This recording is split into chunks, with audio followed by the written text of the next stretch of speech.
माणिकराव कोकाटे मंगळवारी राजीनामा देण्याची शक्यता। अजित पवार आज पक्षाच्या बैठकीत नेत्यांना निर्णय कळवणार। काल अजित पवार आणि सुनील तटकरेंमध्ये 2 तास खलबत। संकटात असलेल्या कृषी मंत्री कोकाटेंची शनिदेवाकडे धाव। नंदुरबारच्या शनी मंडळ येथील मंदिरामध्ये पूजा अर्चा।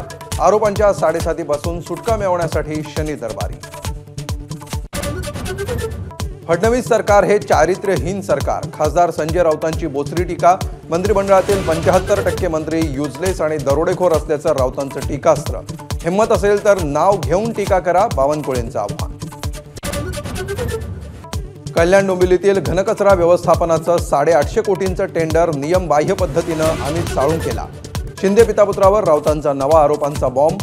घोटाळ्यातील पैसा श्रीकांत शिंदे फाउंडेशनला जात असल्याचाही आरोप। एकनाथ खडसेंचं मंत्री गिरीश महाजनांना खुलं आव्हान। हिम्मत असेल तर संपत्तीची चौकशी करू द्या, तसंच प्रफुल्ल लोढांची नार्को टेस्ट करण्याचंही दिलं चॅलेंज। महायुतीत मंत्री आणि राज्यमंत्र्यांमध्ये लेटर वॉर। सामाजिक न्याय विभागाच्या बैठका परस्पर घेतल्यामुळे वाद, तर शिरसाटांची गच्छंती होण्याचेच हे संकेत। राऊतांचा हल्लाबोल, कुठलाही वाद नाही, शिरसाटांची सारवासारव।